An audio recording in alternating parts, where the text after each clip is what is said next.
Praise the Lord. ஆண்டவர் ரட்சகருமாகிய இயேசு கிறிஸ்துவின் நாமத்தினாலே உங்களை வாழ்த்துகிறேன். பிரியமானவர்களே, இந்த ஆறுதலும் சத்தம் ஊழியத்தின் மூலமாய் ஒவ்வொரு நாளும் பரிசுத்த ஆவியானவர் உங்களோடு கூட அவருடைய வார்த்தைகளை கொண்டு பேசுறாருல. அநேகருக்கு இது ஆறுதலை தருது, அற்புதம் செய்து, உற்சாகப்படுத்துது, ஓட வைக்குது. இந்த வார்த்தைகள் உங்களுக்கு உங்களுடைய வாழ்க்கையில கிரியை செய்யுமானால் அதை எங்களோடு கூட பகிர்ந்து கொள்ளுங்கள். ஆண்டவர் உங்களை நேசிக்கிறார். இந்த வார்த்தைகள் உங்கள் வாழ்க்கையிலே நன்மைகளை செய்யும்போது அதை நீங்கள் சாட்சியாய் பகிர்ந்து கொள்வீர்களானால் அது கேட்கிற மற்றவர்களுக்கு மிக பிரயோஜனமாய் இருக்கும். இன்றைக்கு கூட ஆண்டவர் உங்களோடு கூட வார்த்தையின் மூலமாய் பேச போகிறார். ஆதியாகமம் 16ஆம் அதிகாரம் 13ஆம் வசனத்தை வாசித்து ஜெபிப்போம். அப்பொழுது அவள், என்னை காண்பவரை நானும் இவ்விடத்தில் கண்டேன் அல்லவா என்று சொல்லி தன்னோடு பேசின கர்த்தருக்கு நீர் என்னை காண்கிற தேவன் என்று பெயரிட்டாள். நீர் என்னை காண்கிற தேவன். ஆண்டவர் உங்களை பார்த்து கொண்டே இருக்கிறார். இதை சொன்ன சகோதரி யார் என்று கேட்டால் அவர்கள் பேர் ஆகார்.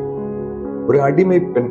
சுய விருப்பங்கள், உணர்வுகள், சந்தோஷங்கள் எதுவும் தரப்படாமல் அடிமையாய் இருக்கிற ஒரு பெண். அவளுக்கென்று எந்த சந்தோஷமும் கிடையாது. 85 வயது ஒரு முதியவருக்கு அவளை திருமணம் செய்து கொடுக்கிறாங்க. அதன் மூலமாய் அவள் வாழ்க்கையில ஒரு கர்ப்பத்தை தரிக்கிறார். ஆனாலும் அங்க நடக்கிற சில கொடுமைகள், சில வேதனைகளாலே அவள் அது வனாந்தரத்துக்கு ஓடி போகிறார். எந்த ஆதரவும் இல்லாத ஒரு நிலைமை. விசாரிக்கிறதுக்கோ, ஆறுதல் சொல்றதுக்கோ, கண்ணீரை துடைக்கிறதுக்கோ, கவலைப்படாத நாங்க இருக்கிறோம்னு சொல்றதுக்கோ எந்த மனிதர்களும் இல்லாத ஒரு அனாதை இந்த ஆகார். அவருடைய வேதனைகளையோ, அவருடைய கஷ்டங்களையோ, உள்ளத்துல இருக்கிற குமுறல்களையோ பார்ப்பதற்கோ, விசாரிப்பதற்கோ, கேட்பதற்கோ அங்க யாரும் இல்லை. ஆனால் ஒருவர் கண்கள் அவளை பார்த்தது.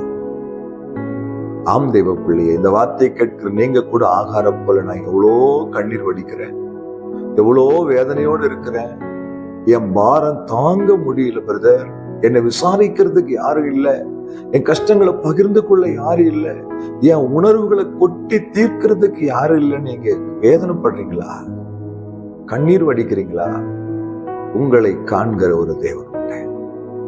எங்கள் வாழ்க்கையில கூட எத்தனையோ நேரங்கள் எங்களை ஆறுதல் படுத்துவதற்கோ, தைரியம் சொல்வதற்கோ ஒரு மனிதர்கள் இல்லாத சூழ்நிலை கதவை அடைத்துக் கொண்டு அழுது புலம்பி இருக்கிறோம். ஆனால் அந்த இடத்திலும் எங்களை காண்கிற தேவன் எங்களை பலப்படுத்தி இதுவரைக்கும் ஓட செய்திருக்கிறார். ஆகார் அவருக்கு ஒரு அழகான பெயர் வைக்கிறார். என்னை காண்பவரை நான் கண்டேன். நீர் என்னை காண்கிற தேவன். உங்களை பார்த்து கொண்டிருக்கிற தேவன், காண்கிற தேவன். உங்களுடைய கண்ணீரை, உங்களுடைய வேதனைகளை, உங்களுடைய எல்லாவற்றையும் கூர்ந்து கவனித்து உங்கள் வாழ்க்கையை மாற பண்ணுகிற தேவன். எசேக்கியா கண்ணீர் வடித்து அழுகிறார். பதில் வருகிறது, உன் கண்ணீரை கண்டேன், விண்ணப்பத்தை கேட்டேன். கவலைப்படாத தேவ பிள்ளைய, உங்களை காண்கிற ஒரு தேவன் உண்டு. எந்த சூழ்நிலை அவர் உங்களை கைவிட மாட்டார். எந்த சூழ்நிலை நீங்க வெட்கப்பட்டு போக மாட்டீங்க. ஆகார் அவர் கைவிடல. அவள் சந்ததியை கர்த்தர் ஆசீர்வதித்தார். வாக்கு தத்தத்தை நிறைவேற்றினார். உங்களுக்கும் எனக்கும் அப்படியே செய்வார். ஏன்னு கேட்டா அவர் நம்மை காண்கிற தேவன். சந்தோஷமா உங்களுக்கு? உங்களை பார்க்கறதுக்கு ஒரு தெய்வம் இருக்கிறார் இல்ல? அந்த நம்பிக்கையோட, அந்த ஒரு சிந்தனையோடு கூட அவர் கரத்துல நம்ம ஒப்பு கொடுத்து ஜெபிக்கலாமா? அன்பும் இரக்கமுள்ள தகப்பனே, நீர் எங்களை காண்கிற தேவன்.